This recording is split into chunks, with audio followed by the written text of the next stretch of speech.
Pembalap Yamaha Fabio Quartararo tampil gigih untuk finish ketiga dalam MotoGP Malaysia akhir pekan lalu.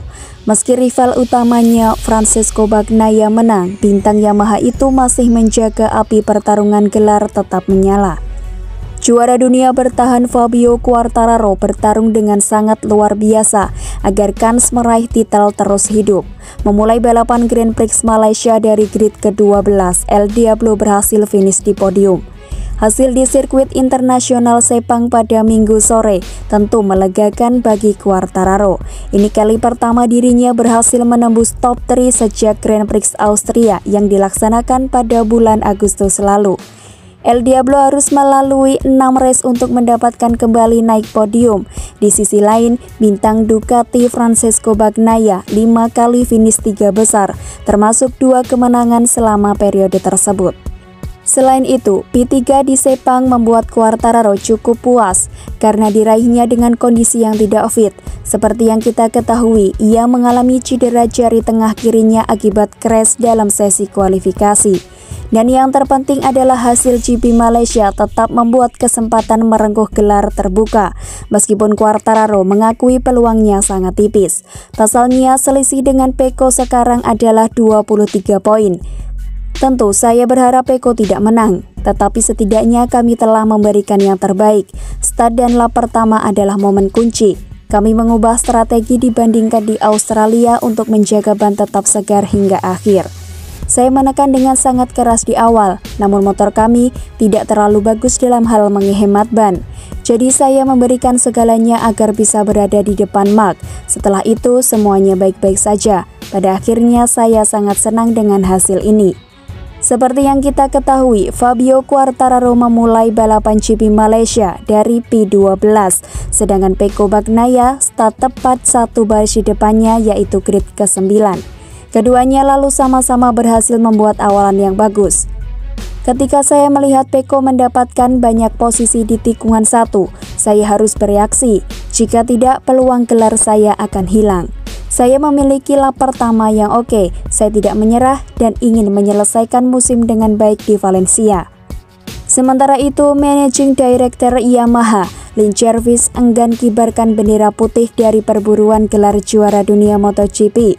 Usai perlombaan, Jarvis ditanya tentang peluang Quartararo merengkuh gelar juara dunia. Walau mengaku sulit, bos pabrikan garpu tala itu teringat akan memori pada GP Valencia tahun 2006 silam. Kala itu, Valentino Rossi unggul 8 poin atas mendiang Nicky Hayden.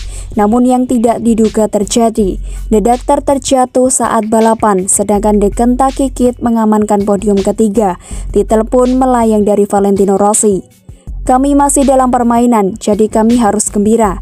Ya, Anda tidak pernah tahu, tapi tentu saja jelas kami harus memenangi balapan ini.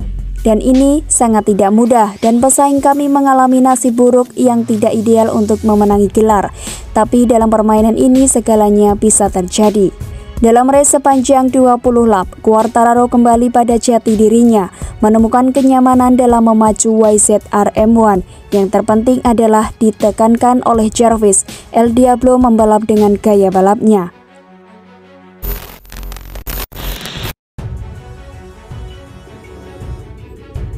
Francesco Bagnaia tinggal selangkah lagi menggenggam trofi juara dunia MotoGP 2022. Tetapi isu tim order masih membayanginya usai memenangi Grand Prix Malaysia. Start dari grid ke-9 pada balapan di sirkuit Sepang, pembalap tim pabrikan Ducati Lenovo tersebut langsung melesat ke P2 saat masuk tikungan 1, tepat di belakang peraih pole position Jorge Martin. Martinator terlihat nyaman memimpin hingga 1,2 detik atas Bagnaia sampai bencana datang di lap 6. Saat dirinya terjatuh kala melibas tikungan 5 yang menurun, Bagnaia pun mengambil alih P1 mulai lap 7. 4 lap memimpin, Inia Bastianini yang konsisten menekan sejak awal berhasil menggeser Bagnaia di posisi terdepan sekaligus memaksa kompatriotnya itu untuk ke posisi kedua. La Bestia berhasil memimpin balapan berdurasi 20 lap tersebut hanya selama 3 lap. Selama Bastianini memimpin, 3 orang bos Ducati Corse divisi balap Ducati terlihat berkumpul di pit wall. Banyak yang menduga bila Gigi Dalinya, General Manager, Paolo Ciabatti, Sporting Director, dan David Tardozzi, Team Manager, saat itu akan memutuskan tim order untuk Bastianini. Maklum, Bastianini juga memakai Ducati Desmosedici GP tetapi berbeda tahun dengan Bagnaia. Faktanya, kedua pembalap tersebut berduel sengit di lintasan. Bagnaia berhasil mengambil lagi P1 pada lap 14 dan terus memimpin sampai finish di lap 20 dengan unggul hanya 270 per 1000 detik atas Bastianini. Setelah balapan, Tardozzi membantah soal dugaan ia dan kedua koleganya memberikan perintah tertentu kepada para pembalap. Seperti biasa, nama pembalap yang membuntuti akan selalu disebutkan di pitboard. Kami juga mengatakan kepada penggemar bila pembalap Ducati tidak perlu melakukan overtake beresiko jika ada rider Ducati lainnya di belakang. Publik harus tahu ini, ucap Tardozzi. Di sisi lain, Fabio Quartararo yang secara luar biasa menyelesaikan balapan di P3 saat itu mulai mendekat. Satu hal lain yang menjadi bukti kami tidak melakukan tip order adalah status Bastianini. Kami tahu Bessia tengah bersaing dengan pembalap Aprilia, Alex Espargaro, untuk memperebutkan peringkat ketiga klasemen. Jadi ia jelas butuh poin besar. Bastianini terlihat sangat piawai mengatur ritme saat membayangi Bagnaia dan melibasnya. Pun begitu, menurut Tardozzi saat memimpin 3 lap, Bastianini sebetulnya justru melambat. Waktu lap dan data telemetri membuktikan hal tersebut. Saat menekan Bagnaia, waktu lap Bastianini ada di 2 menit 0,6 detik, tetapi saat itu di depan justru hanya 2 menit 1 detik. Logikanya, saat memimpin Anda seharusnya justru membuat 2 menit 0,6 detik saat di depan, tutur pria asal Italia tersebut. Di sisi lain, dari pernyataan Tardozzi juga tidak mengkritik Bastianini.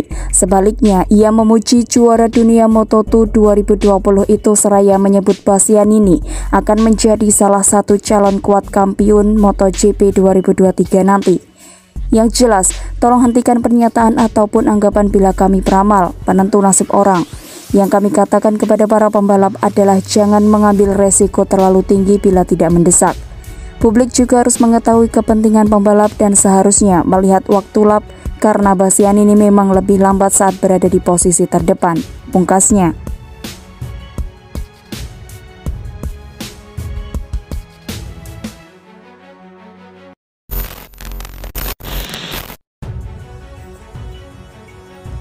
Marc Marquez tak ubah pendekatan hadapi MotoGP Malaysia. Marc Marquez menatap MotoGP Malaysia dengan penuh motivasi setelah berhasil meraih podium di Phillip Island. Di saat yang sama, bintang Repsol Honda tersebut sadar masih harus bekerja keras.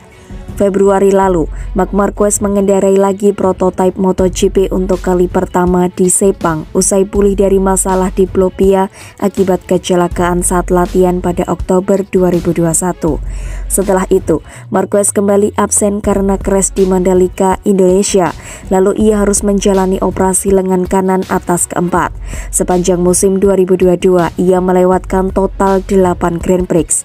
Sekarang juara dunia 6 kali kelas MotoGP itu telah comeback, kali ini dengan cukup meyakinkan.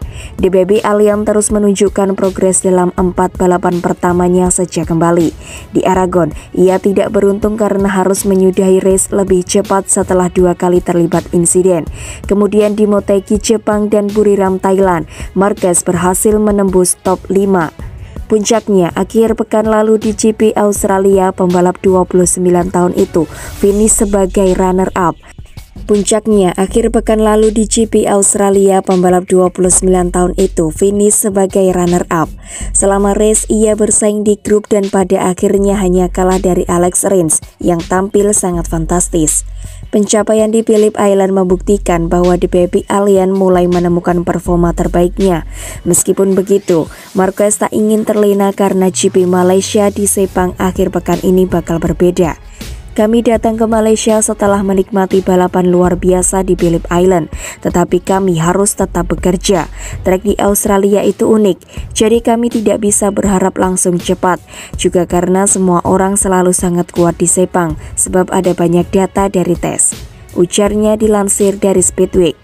Seperti biasa, ini tentang kembali ke trek. menguji beberapa hal dan melihat situasinya. Hasil baru-baru ini adalah motivasi besar bagi saya dan tim. Kami dalam momen ini di mana tentang kami harus bekerja dan menyelesaikan musim ini dengan cara sebaik mungkin. Tambah pemilik 100 podium MotoGP itu.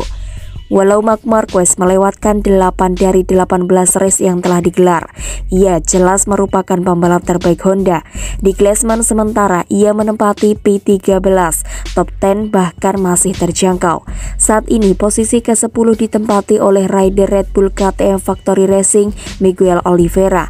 Dengan 2 Grand Prix tersisa musim ini, Marquez tertinggal 31 poin dari pembalap kebangsaan Portugal tersebut. Marquez juga masih mengejar podium tertinggi pertama bagi Honda setelah Rins memberikan kemenangan bagi Suzuki di Australia. Mereka satu-satunya pabrikan yang belum finish terdepan pada 2022.